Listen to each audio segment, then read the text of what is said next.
नमस्कार विद्यार्थियों, कक्षा 10 के पद्य भाग के 9वें अध्याय में आपका स्वागत है। और ये 9वां अध्याय जो है मंगलेश डबराल का हमारे पाठ्यक्रम में शामिल है। इनकी कविता है संगतकार, लेकिन उससे पूर्व हम लोग इनके व्यक्तित्व और कृतित्व के बारे में जानते हैं। कवि परिचय के रूप में हम ये जान लेते हैं इनके बारे में।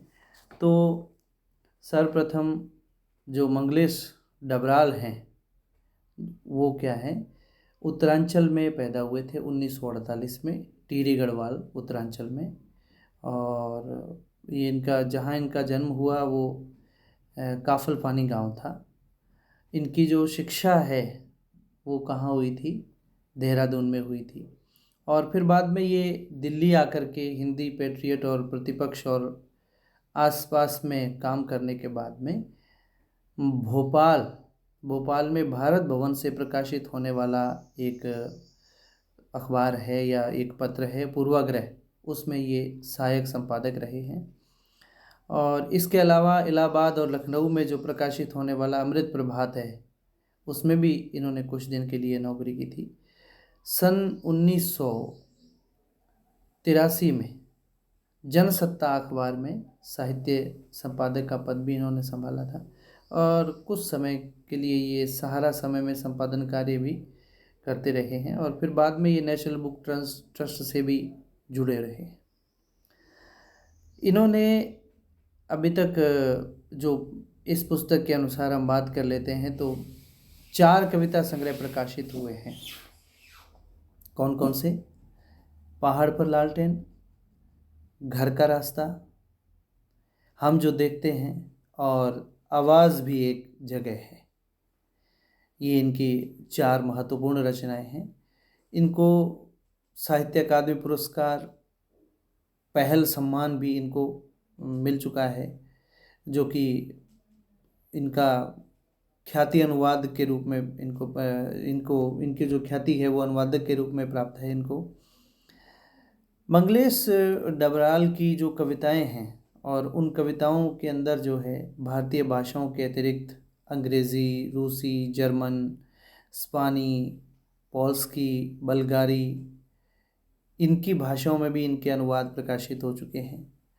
कविता के अलावा ये साहित्य, सिनेमा, संचार माध्यम और संस्कृति के सवालों पर नियमित रूप से अपना लेखन कार्य भी ये करते रहे हैं।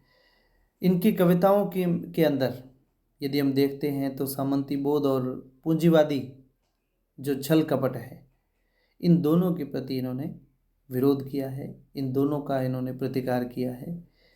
और वे ये प्रतिकार किसी शोर शराबे के साथ नहीं, बल्कि प्रतिपक्ष में एक सुंदर सपना रच करके ये करते हैं। और इनका जो सौंदर्य बोध है बड़ा वो सूक्ष्म है। और इनकी भाषा जो है वो पारदर्शिता से परिपूर्ण भाषा है।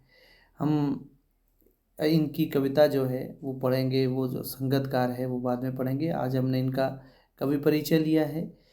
इनका जन्म 1948 में ये पैदा हुए थे टिहरी गढ़वाल उत्तरांचल के अंदर, आजकल हमारा जो राज्य है। फिर उसके बाद में इन्होंने बहुत सारे अखबारों में कार्य किया। 4 जो महत्वपूर्ण इनकी रचनाएं रही हैं, पहाड़ पर लालटेन, घर का रास्ता, हम जो देखते हैं और आवाज़ भी एक जगह है। साहित्य अकादमी पुरस्कार भी मिला इनको, पहल सम्मान भी इनको प्राप्त हुआ है। और इनकी जो कविताएं हैं वो भारतीय भाषाओं के अलावा जो अंग्रेजी, रूसी, जर्मनी, स्पेनी, पोल्स्की, बल्गारी, इनमें भी इनके अनुवाद हो चुके हैं। और कविता भी लिखते हैं। कविता के अलावा साहित्य भी लिखा है, सिनेमा, संचार माध्यम, संस्कृति के ऊपर इन्होंने लगातार ये लिखते रहे हैं। पूंजीवाद और सामंती बोध का इन्होंने बड़ा खुल करके, इनके जो छद्म कार्य हैं उनका खुल करके बड़ा विरोध किया है इन्होंने, और उनका प्रतिकार इन्होंने किया है। बहुत ज़्यादा जो है शोर शराबा नहीं करते हैं, अपना पक्ष एक सफल कवि के रूप में ये रखते हैं। उनका जो सौंदर्य बोध है वो भी, और इनकी जो भाषा है, सौंदर्य बोध बड़ा सूक्ष्म है और भाषा में देखें तो बड़ी पारदर्शिता है। जैसा कि हम इनकी संगतकार कविता को पढ़ने के बाद में हमें ये अच्छी तरह से मालूम हो जाएगा। तो आज के कवि परिचय में इतना ही। शुक्रिया।